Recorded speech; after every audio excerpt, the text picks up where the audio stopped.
ہوشیار ہوں اور احتیاط کریں۔ اس پروگرام میں ایسے واقعات کا تبصرہ کیا گیا ہے جو بچوں کے لیے بالکل ہی نامناسب ہے۔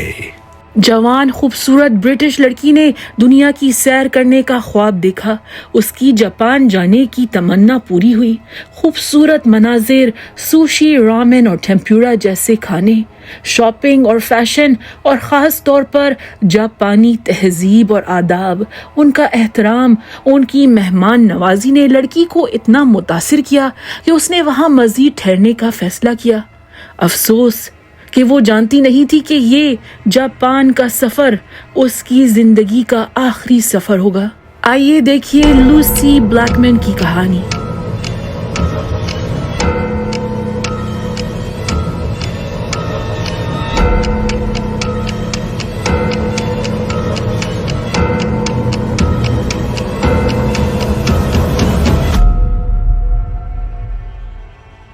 ٹوکیو، جاپان، یکم جولائی 2000 سیٹرڈے کا دن تھا۔ 21 سالہ لوسی بلیک مین نے اپنی روم میٹ لوئیس فلپس کو بتایا کہ وہ ایک آدمی سے ملنے جا رہی تھی۔ آدمی اسے نیا سیل فون خریدنے میں مدد کرنے والا تھا۔ لوسی نے ایک سادی کالے رنگ کی فراک اور کالی سینڈلز پہنی اور وہ اپارٹمنٹ سے نکل گئی۔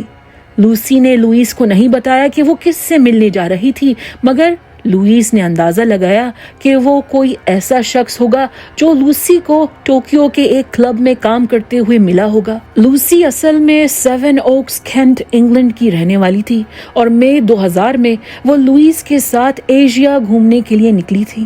لوسی کا باپ ٹم بلیک مین اور ماں جین سٹیئر الگ ہو چکے تھے اور لوسی، جو اپنے 3 بہن بھائیوں میں سب سے بڑی تھی، کچھ مہینے دنیا کی سیر کرنا چاہتی تھی۔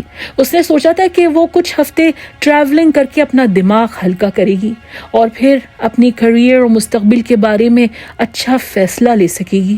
کہتے ہیں نا، ٹریولنگ براڈنز یور ہورائزنز۔ سفر کرنے سے انسان کی سوچ بدلتی ہے، نئے نظریے ملتے ہیں، دنیا کو بہتر سمجھنے کی صلاحیت بڑھتی ہے۔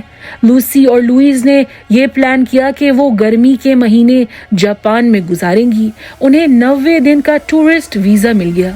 جاپان کی سیر کرتے ہوئے لوسی اور لوئیس نے کچھ ہی ہفتوں میں سارے پیسے اڑا دیے۔ حالانکہ ٹورسٹ ویزا کی شرائط میں صاف لکھا ہوتا ہے کہ نوکری کرنا منع ہے، لوئیس پر قرض چڑھ گیا تھا جسے چکانے کی فکر اسے بہت زیادہ تنگ کر رہی تھی۔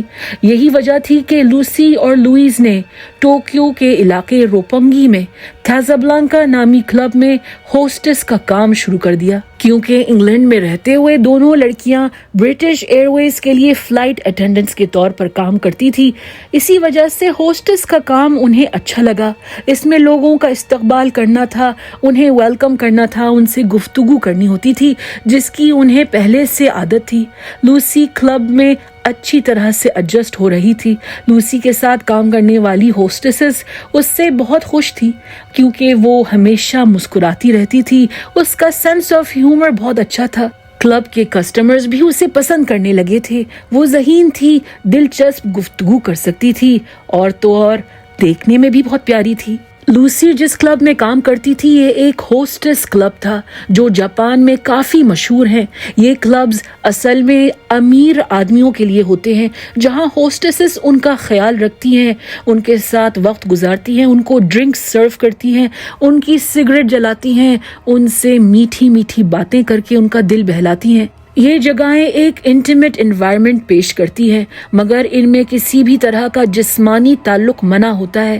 یہ ایک فینٹیسی والی دنیا ہوتی ہے جو کسٹمرز کو بار بار واپس آنے پر مجبور کرتی ہے اور کلب کے مالک کو زیادہ سے زیادہ پیسہ کمانے کا موقع دیتی ہے۔ کچھ کلبز میں ڈوہان کی سہولت دستیاب ہوتی ہے۔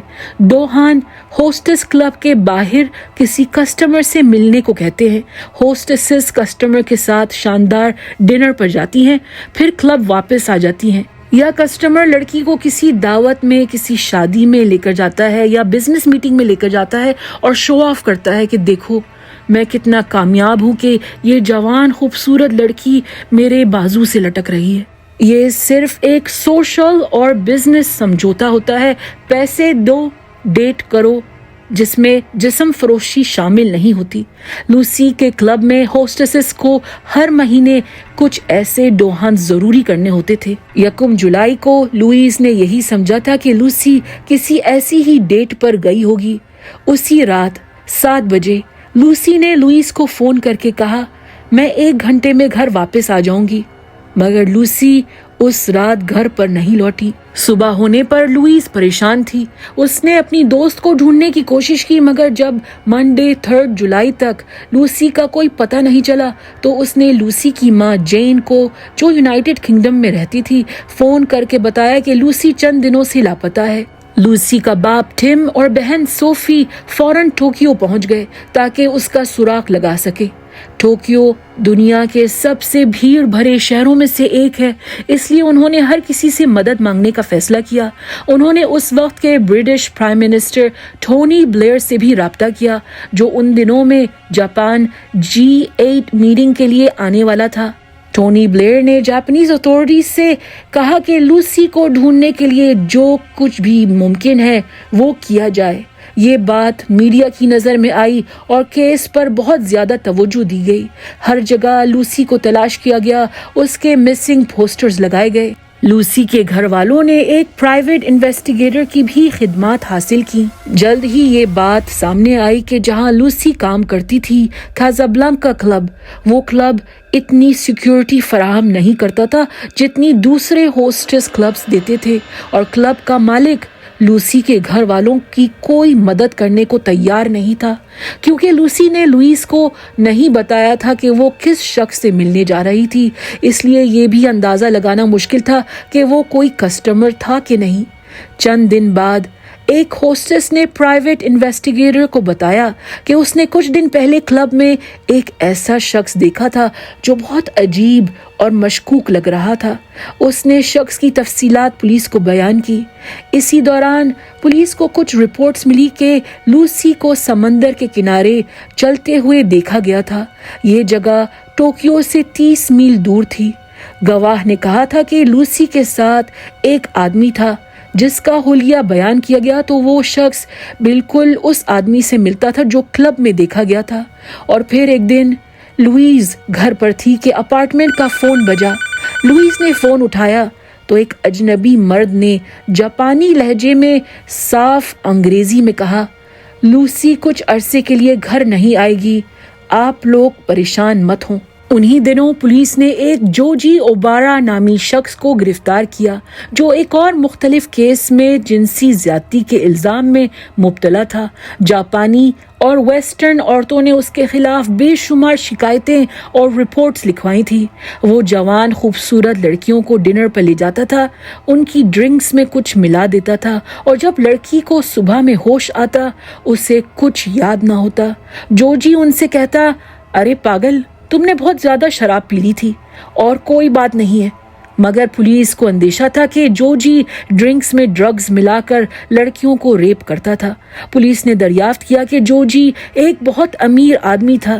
اس نے قانون اور سیاست، لا اینڈ پالیٹکس میں ڈگری حاصل کی تھی، اور اس نے اپنے باپ کے ریئل اسٹیٹ بزنس میں کام کر کے بہت سارا پیسہ کمایا تھا۔ اس کے پاس شاندار یاٹس، بوٹس، موٹر سائیکلز، گاڑیاں، فراریز، لمبورگینی، مہنگی گھڑیاں تھیں۔ اسے گوری لڑکیاں پسند تھی اور وہ ہوسٹس کلبز میں جاتا رہتا تھا۔ جب پولیس نے جوجی کے گھر کی تلاشی لی، انہیں 400 سے زیادہ ویڈیو ٹیپس ملے جو جنسی زیادتی سے بھرپور تھے۔ ہر ویڈیو میں ایک عورت بستر پر بے ہوش پڑی تھی اور جوجی اس کے ساتھ زبردستی کر رہا تھا۔ پولیس کو لوسی اور جوجی کے بیچ کوئی پکا کنیکشن نہیں ملا، مگر فون ریکارڈ سے پتہ چلا کہ لوسی نے 1 جولائی کی رات جوجی کا فون استعمال کر کے لوئیز کو فون کیا تھا، یہ بتانے کے لیے کہ وہ 1 گھنٹے میں گھر آ رہی ہے۔ 7 مہینے بعد 9 فروری 2001 کو پولیس نے ایک افسوسناک دریافت کی۔ جوجی کے میورا شہر کے سمندر کنارے عالی شان فلیٹ سے صرف 180 میٹر کے فاصلے پر ایک پہاڑی تھی جس کے اندر غار میں لوسی کی لاش کے ٹکڑے ملے۔ ساتھ میں ایک سر تھا جو سیمنٹ میں دفن کیا گیا تھا۔ ڈینٹل ریکارڈ سے پتہ چلا کہ یہ لوسی بلیکمن کا سر تھا۔ غار میں پائی جانے والی سیمنٹ جورجی کے گھر سے ملنے والی سیمنٹ کی بوری سے میچ کرتی تھی۔ جورجی نے لوسی کے قتل کا اقرار نہیں کیا، مگر اس کے خلاف جنسی زیادتی اور قتل کا کیس چلایا گیا۔ اس کے اوپر اور کئی عورتوں کا ریپ کرنے اور ایک آسٹریلین لڑکی کریٹا ریجوے کو 1992 میں زہر دے کر مارنے کا الزام بھی تھا۔ کریٹا اور دوسری شکایت کرنے والی عورتیں سب روپنگی میں ہوسٹس کا کام کرتی تھیں۔ اس کیس کو عدالت تک پہنچنے میں 6 سال لگ گئے۔ پروسیکیوشن ٹیم نے کہا کہ جورجی نے ہوسٹسز کو ٹارگٹ کیا تھا کیونکہ اس کو پتا تھا کہ ان کی شکایتوں کو پولیس سنجیدگی سے کبھی نہیں لے گی، اور ایسا ہی ہوتا تھا۔ وہ لڑکیوں کو ڈرگ کر کے انہیں ریپ کرتا۔ لڑکی اگر بچ جاتی اور پولیس میں رپورٹ لکھانے کی ہمت کرتی تو اکثر پولیس افسران اس کی بات درگزر کر دیتے اور معاملہ وہیں کا وہیں ختم ہو جاتا۔ جورجی کے دفاعی وکیل نے کہا کہ جورجی بے گناہ تھا کیونکہ جنسی تعلقات اور ویڈیو ٹیپ لڑکیوں کی مرضی سے ہوتے تھے۔ وہ بعد میں پیسے لے کر مکر جاتی تھی تو اس میں جورجی کا کیا قصور تھا؟ کورٹ نے جورجی کو 8 ریپ کیسز اور کریٹا ریجوے کے قتل کا ذمہ دار ٹھہرایا، مگر لوسی کی قتل کی ذمہ داری ثابت نہیں ہو سکی۔ جورجی کو عمر قید کی سزا ملی۔ کیس ختم ہونے کے بعد لوسی کے باپ ٹم نے جورجی کے ایک دوست سے $8.5 لاکھ کی تعزیت کی ادائیگی یعنی کہ کنڈولنس پیمنٹ قبول کر لی، جس بات سے لوسی کی ماں جین بہت ناراض ہوئی۔ ٹم نے پیسوں سے لوسی کے نام پر ایک چیریٹی کھولی ہے، دی لوسی بلیک مین ٹرسٹ، جو اب LBT گلوبل کہلاتی ہے۔ فورنرز لاپتہ لوگوں کی تلاش میں مدد کرتی ہے۔ دوستوں، یہ تھی لوسی بلیک مین کی کہانی۔ ہمارے چینل کو سپورٹ کریے اور محفوظ رہیے۔ اگر آپ کو یہ ویڈیو پسند آئی ہے تو لائک، شیئر اور سبسکرائب کرنا بھولیے گا مت، ورنہ